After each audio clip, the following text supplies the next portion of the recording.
A very good afternoon all of you. This is Pooja Kumari. मैंने जो chapter start किया था, chapter 4 मैंने स्टार्ट किया था, that is your reconstruction of partnership. लेकिन पढ़ाने से पहले मैं ज़रूर बोलना चाहूँगी, मैंने गुडविल का जो सोल्यूशन है उसका क्वेश्चन नंबर 1 से लेकर 4 तक मैंने अपलोड कर लिया है। आप जा कर के सोल्यूशन देखिएगा और फिर एवरीडे मैं अपलोड करते जाऊँगी उसको। और साथ ही साथ हम लोग चैप्टर 4 भी पढ़ेंगे और साथ ही साथ जो चैप्टर 2 इकोनॉमिक्स का है वो भी मैं साथ में पढ़ाऊँगी, ठीक है। So again I would like to tell you that कि प्लीज़ जितना हो सके आप शेयर करिए और सब्सक्राइब करिए। और अगर आपको वीडियो अच्छी लगती है देन प्लीज़ लाइक इट। अगर किसी प्रकार का कोई क्वेश्चन है कोई प्रॉब्लम है तो यू कैन कमेंट में, ठीक है। चलिए आगे बढ़ते हैं। जो हम लोगों ने पिछले क्लास में पढ़ा था उसमें पढ़ा था कि meaning of reconstitution of A partnership firm, पढ़ा था कि साझेदारी फर्म के पुनर्गठन का अर्थ क्या होता है। मैंने पूरी कोशिश की है आपको समझाने की और मैं उम्मीद करती हूँ कि आपको समझ में भी आया होगा। अब उसमें एक और टॉपिक मैंने पिछले क्लास में डिस्कस किया था कि पुनर्गठन के अवसर या स्थितियाँ, मतलब किस स्थिति में आपके जो रिकन्स्ट्रक्शन जो हो रहा है, साझेदारी का जो पुनर्गठन हो रहा है किस किस स्थिति में होती है। तो बस मैंने हेडिंग पढ़ा था जो हमारे हेडिंग 1 से लेकर 5 तक दिया हुआ था। अब आज इसको हम लोग थोड़ा ब्रीफ में पढ़ेंगे और भी कुछ चीज़ें पढ़ेंगे। चलिए आगे बढ़ते हैं। जो हमारा नंबर 1 पॉइंट था कल जो हम लोग पढ़े थे कि वर्तमान साझेदारों के मध्य लाभ विभाजन अनुपात में परिवर्तन, ये एक पहली स्थिति आपके सामने दी जा रही है जहाँ पे बोलता है, अपने स्क्रीन पर आप देखोगे, change in profit sharing ratio among the existing partner. अच्छा मैं कर दी थोड़ा सा होल आपके सामने, ये स्क्रीन पे अच्छे से आ जाए। अब आपके स्क्रीन पे होल दिख रहा होगा टोटल का टोटल, बुक को मूव करने की कोई ज़रूरत नहीं है। देखोगे यहाँ पे जो नंबर 1 है आपका, उसमें कहता है कि जो भी वर्तमान साझेदार हैं उनके मध्य जो उनका लाभ विभाजन है, जो प्रॉफिट शेयरिंग रेशियो है, ठीक है, जो प्रॉफिट शेयरिंग रेशियो है उनमें चेंजेस आएंगे। क्यों चेंजेस आएंगे? क्योंकि वो खुद चाहते हैं। वो मान लीजिए जैसे कि यहाँ एग्जांपल देखो दिया है, यदि साझेदार अ और ब यानी कि ए और बी अपने लाभ विभाजन अनुपात को 3:2 से बदलकर 2:1 करते हैं तो ऐसी स्थिति में नए ठहराव के अनुसार फर्म का पुनर्गठन कहा जाएगा। It's very simple. आपका ये जो पहला पॉइंट है कि ये जो लाभ विभाजन जो उनका अनुपात पहले से 3:2 था ए और बी का, अब वो चाहते हैं कि इसको बदल के क्या कर दे, 2:1 कर दे। तो ऐसी स्थिति में ये क्या हो गया, फर्म का पुनर्गठन कहलाएगा। पहला कंडीशन स्थिति परिस्थिति समझ में आ गया। दूसरा में आते हैं एडमिशन ऑफ न्यू पार्टनर। मैंने पहले ही बताया था जब कोई नए साझेदार का प्रवेश होता है, ए और बी फर्म में पहले से थे और नया पार्टनर सी आ रहा है, जैसे कि आप यहाँ देख सकते हो। मान लें कि अभय और अजीत दो साझेदार हैं, दो साझेदार थे, अभय और अजीत हैं। वे अमन को व्यवसाय में शामिल करना चाहते हैं। तो ऐसी स्थिति में फर्म का पुनर्गठन करना होगा, क्योंकि अमन जो आया है, अमन के प्रवेश के कारण पुराने साझेदारों के लाभ विभाजन अनुपात में परिवर्तन हो जाएगा। पहले से ऑलरेडी अभय और अजीत अपने में प्रॉफिट शेयरिंग रेशियो करते होंगे, लेकिन अब अमन आया है तो यहाँ पे क्या होगा कि पुराने पार्टनर कुछ सेक्रीफाइस करेंगे और अमन कुछ ना कुछ गेन करेगा। तो ऑब्वियसली इनकी जो प्रॉफिट शेयरिंग रेशियो होगी इसमें क्या हो जाएगा, डिफरेंस आएगा, चेंजेस आएंगे। तो ये भी कैसा क्या है, फर्म का पुनर्गठन कहलाएगा। परिवर्तन आना ही आना है और इसी पर तो आप पूरा न्यूमेरिकल पढ़ने वाले हो, पूरा न्यूमेरिकल आपको मिलेगा और आगे वाले पे ही मिलेगा, ठीक है। आगे बढ़ते हैं। थर्ड नंबर, वर्तमान साझेदार का अवकाश ग्रहण या निवृत्ति यानी कि retirement of existing partner. Firm में ए बी सी पार्टनर हैं, अब उनमें से कोई एक रिटायर कर रहा है, ठीक है। जैसे कि आप अपने बुक में देखोगे कि जब कोई साझेदार फर्म से अवकाश यानी कि रिटायर ग्रहण करता है तो शेष साझेदारों के बीच नया ठहराव होता है, क्योंकि अवकाश ग्रहण करने के पश्चात शेष साझेदारों के लाभ विभाजन अनुपात में परिवर्तन हो जाता है। ऐसी स्थिति में फर्म का पुनर्गठन होता है।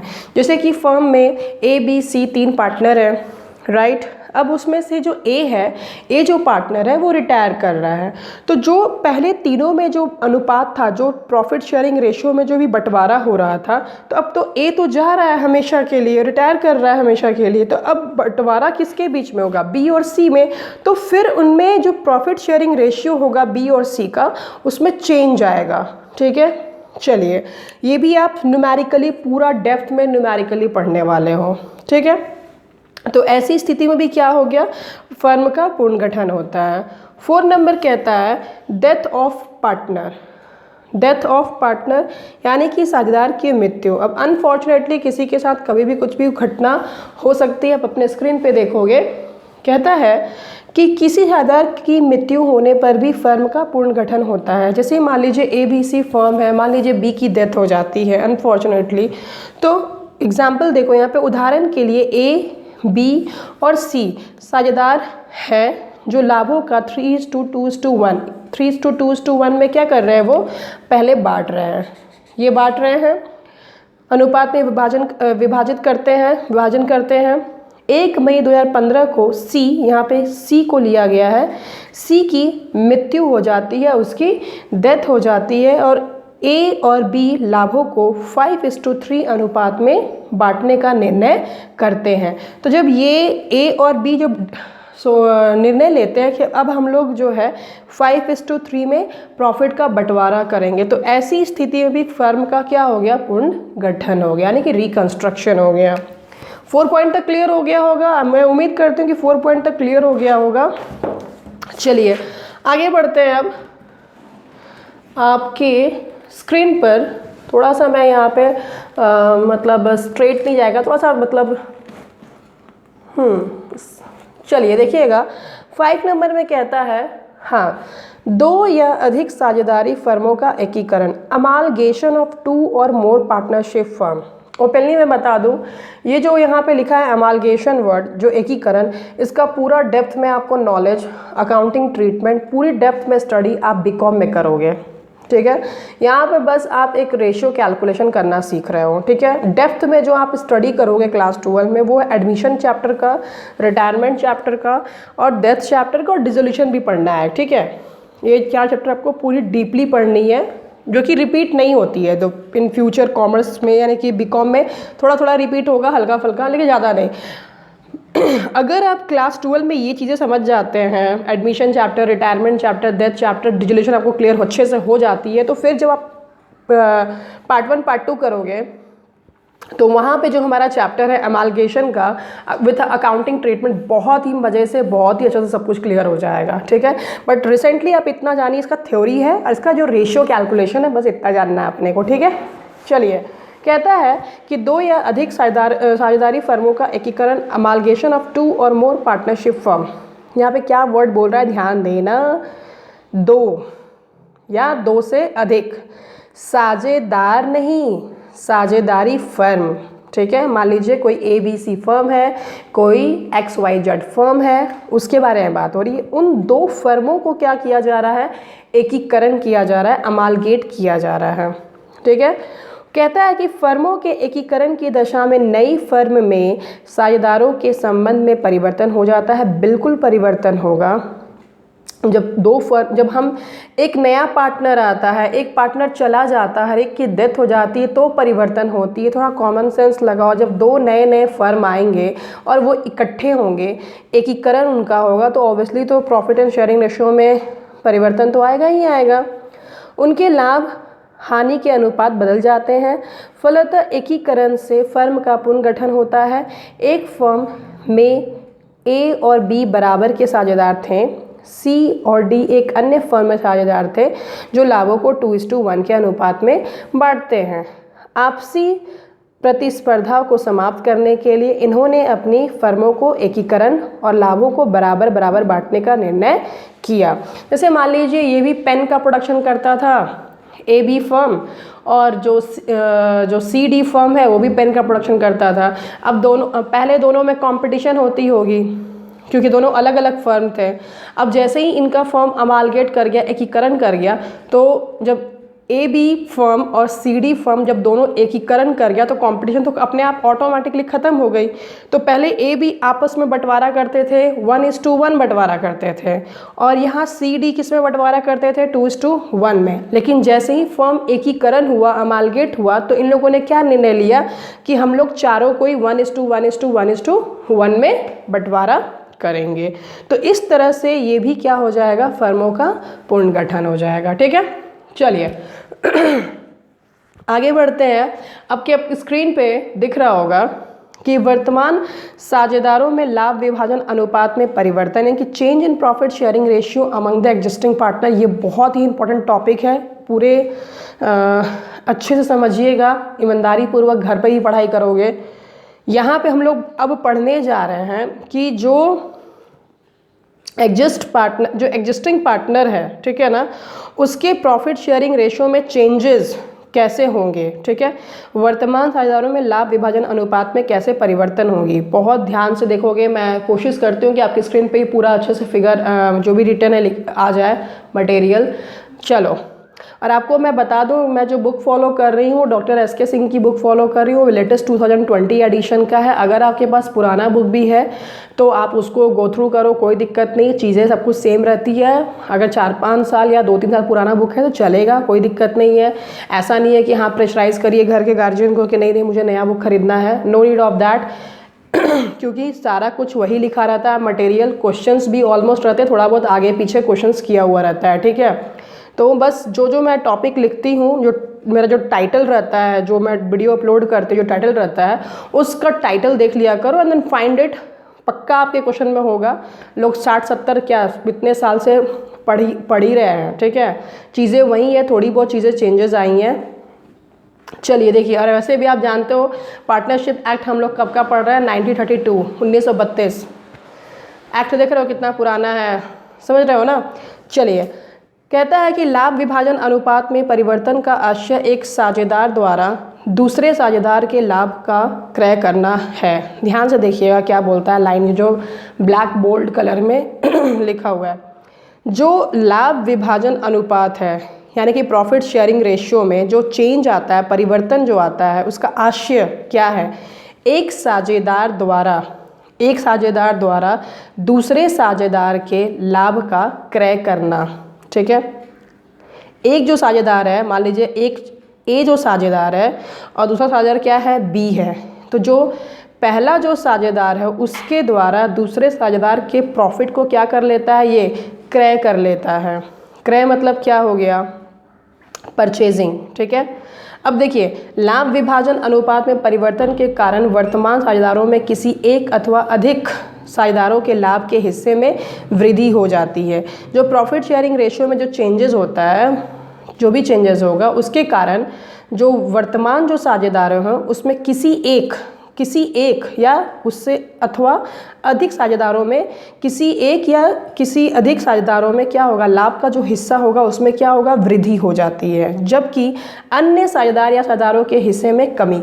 देखो, रेशियो में चेंजेस आ रहे हैं तो नेचुरली है कि किसी का रेशियो बढ़ेगा, यानी किसी की प्रॉफिट बढ़ेगी और किसी की प्रॉफिट घटेगी। क्यों ऐसा होता है, देखो इसका it's a very simple reason.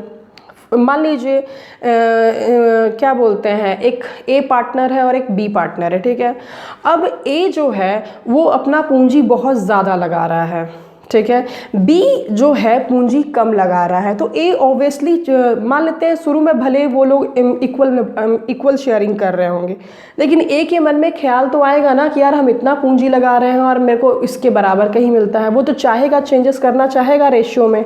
ठीक है, ऐसी भी स्थिति होती है। और भी कोई दूसरी स्थिति, मान लीजिए अब दूसरा कंडीशन हम ले लें कि जैसे मान लीजिए फर्म है, उसमें पार्टनर ए है, पार्टनर बी है। अब मान लीजिए ए ने बहुत सारा पूंजी तो लगा दिया बट काम नहीं कर रहा है, वो प्रेजेंट नहीं है वो वहाँ पे। ठीक है, और बी रात दिन काम कर रहा है, उसके इनिशिएटिव, उसका जो दिमाग है वो कुछ ना कुछ इनिशिएटिव करते रहता है, कुछ ना कुछ आइडियाज़ लगाते रहता है, जिसके चलते फर्म का जो सेलिंग है, टर्नओवर है, वो बहुत ज़्यादा जाता है। तो बोलेगा ना कि यार मैं इतना रात दिन मेहनत कर रहा हूँ, जो मैं अभी जो हम लोग 1:1 जो शेयर कर रहे हैं उसमें चेंजेस आने चाहिए, समथिंग आई नीड मोर कुछ। ठीक है, तो ऐसे कुछ भी परिस्थिति हो सकती है चलिए इसी कारण से ये इतना जान जाओ, जो भी वर्तमान में जो भी लाभ बट रहे हैं, अगर उसमें आप चेंजेस लाते हो तो किसी ना किसी पार्टनर को फ़ायदा या और किसी ना किसी पार्टनर को नुकसान, यानी कि किसी की कमी होगी और किसी में वृद्धि होगी। ये होना कंपलसरी है, ये होएगा ही होएगा। इसी चीज़ को यहाँ बोलता है कि किसी एक अथवा अधिक साझेदारों के लाभ के हिस्से में क्या हो जाएगी, वृद्धि हो जाती है, और जबकि अन्य साझेदारों के हिस्से में क्या हो जाएगी, कमी हो जाती है। इस चीज़ को आप ध्यान में रखोगे।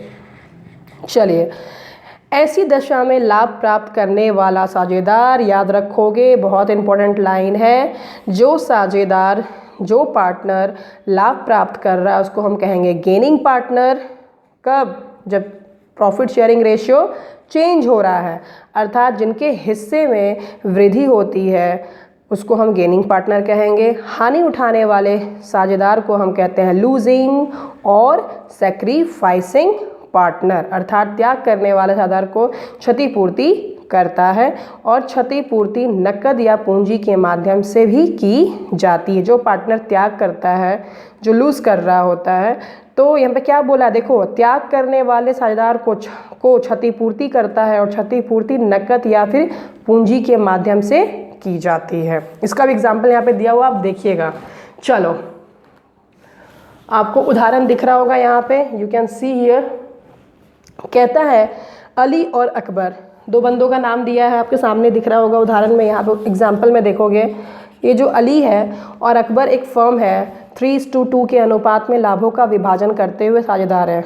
ठीक है, अली और अकबर का जो रेशो पहले कितना है, 3:2 है, दोनों पार्टनर हैं।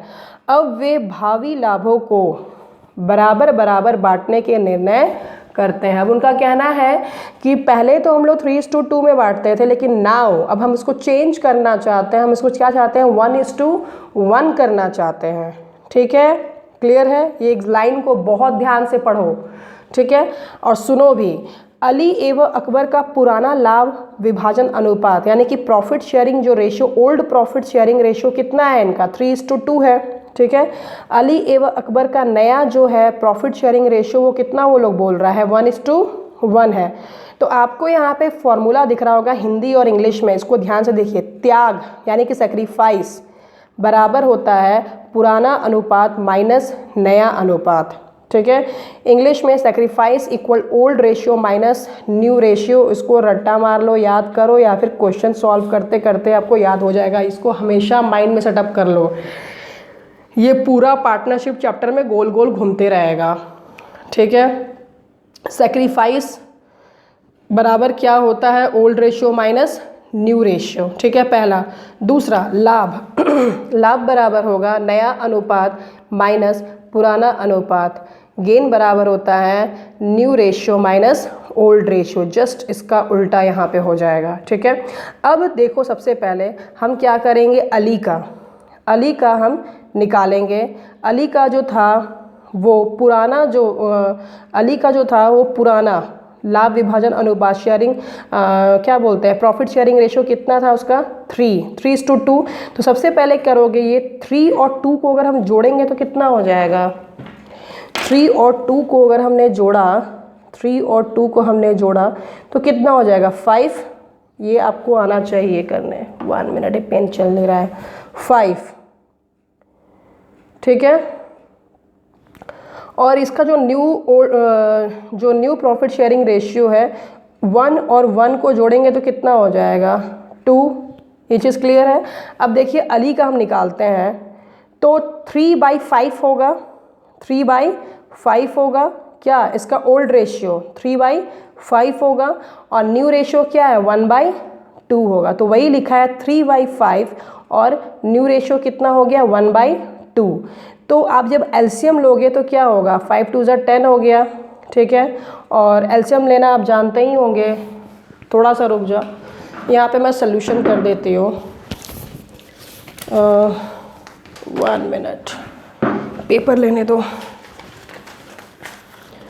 जैसे कि आप देख सकते हो, आपके स्क्रीन पर दिख रहा होगा, स्क्रीन पे अली है। अली का जो है आपका यहाँ पे जो ओल्ड रेशियो था माइनस न्यू रेशियो।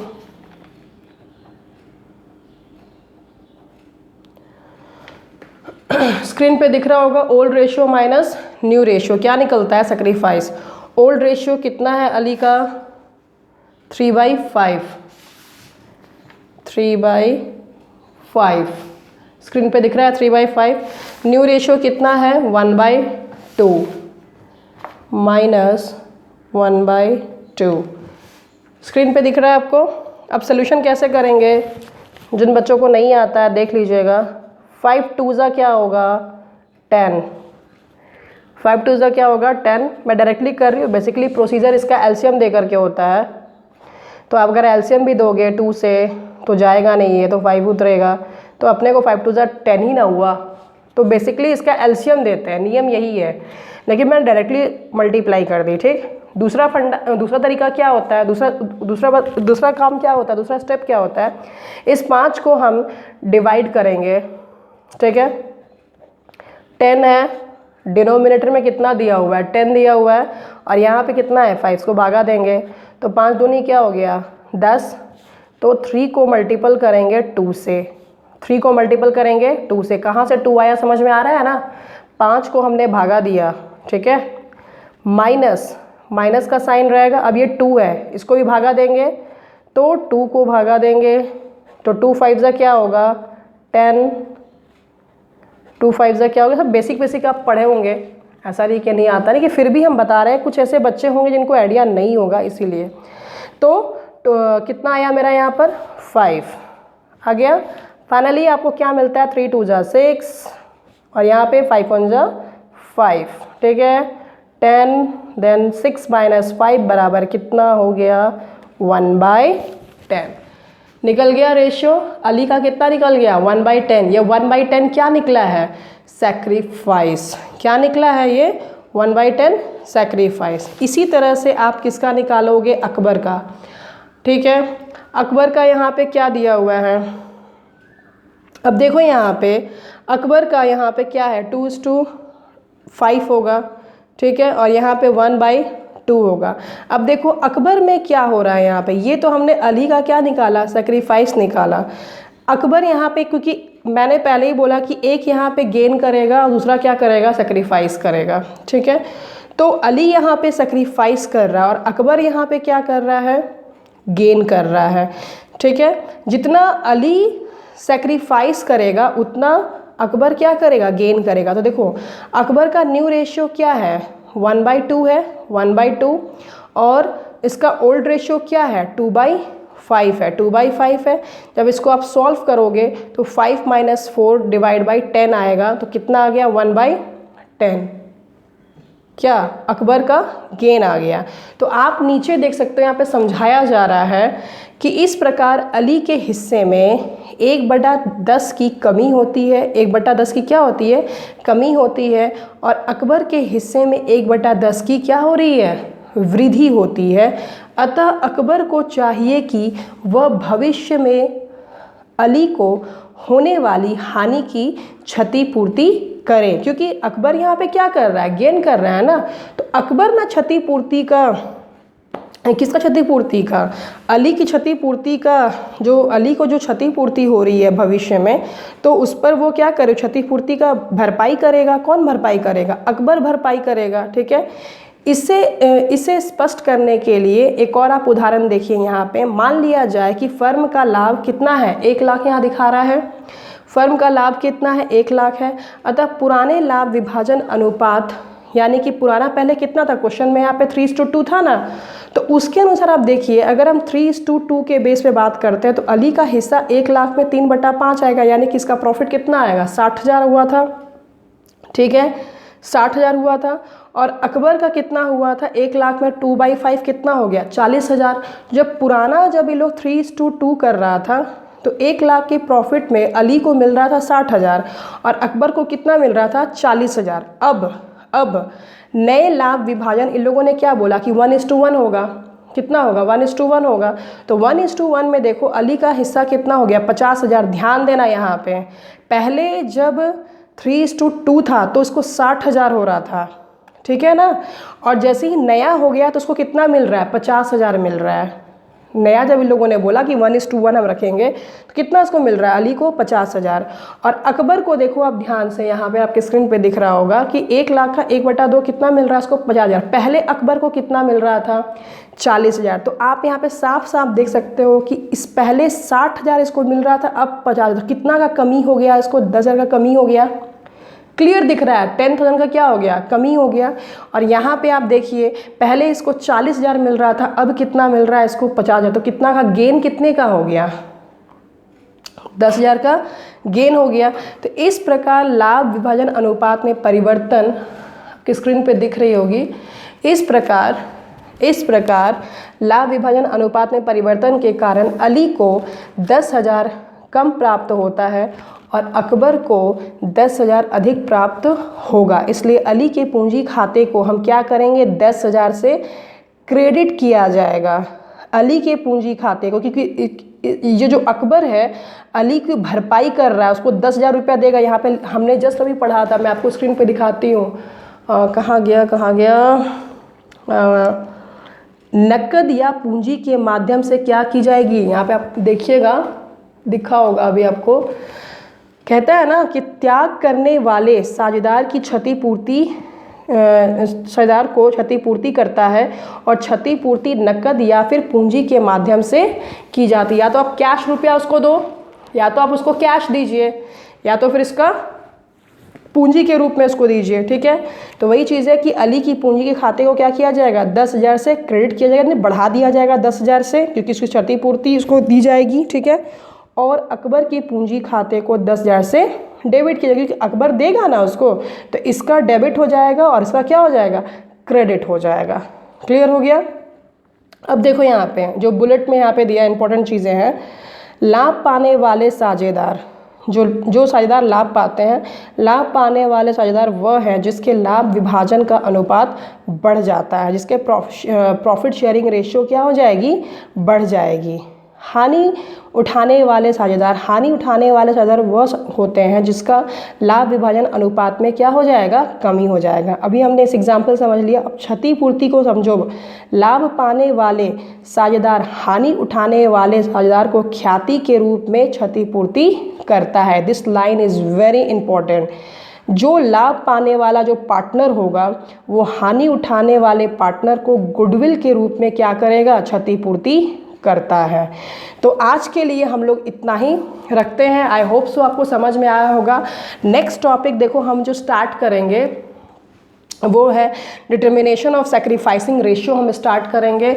ये जो चैप्टर है, चैप्टर 4, इसको बहुत ही अच्छे से पढ़ाई कीजिएगा। मैं फिर से बोलूँगी, ये जो बच्चों का फंडा है कि बस एक फार्मूला उठा लिया, 2-4 फार्मूला सीख लिया और उसके बाद, वैसे पढ़ाई नहीं होती है अकाउंट की। आपको जो भी बुक फॉलो कर रहे हो, मैंने पहले ही बोल दिया कि मैं डॉक्टर एस.के. सिंह का बुक फॉलो कर रही हूँ।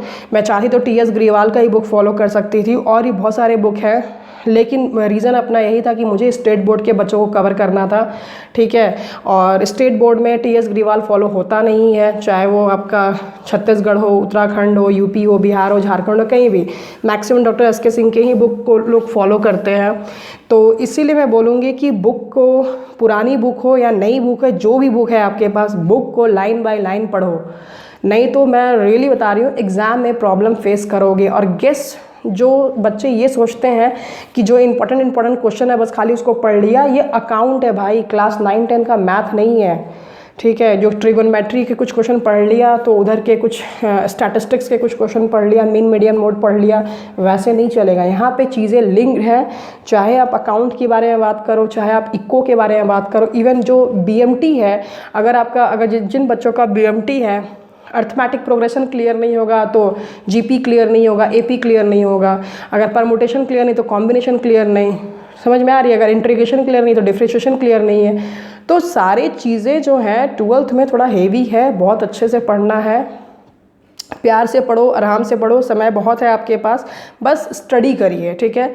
और फिर से मैं बोलूँगी कि हमारे ई कॉमर्स जोन जो चैनल है उसको सब्सक्राइब करिए और जितना ज़्यादा हो सके अपने रिलेटिव एंड फ्रेंड्स में शेयर करिए। मैं ये आपका कहीं ना कहीं कर्तव्य है। I am not going to ask you any fees and money, और ना ही मैं ये भी दिमाग में आप बैठा लीजिएगा, मैं अपने चैनल के किसी भी पार्ट के जो मैंने बनाए हैं वीडियो, किसी को भी मैं फ्यूचर में प्राइवेट करने नहीं जा रही हूँ। इट इज़ मेरा अब यहाँ से स्टार्ट हो चुका है, कंटिन्यू 1 2 3 ईयर लगातार मैं बनाऊँगी। So thank you so much, God bless you all.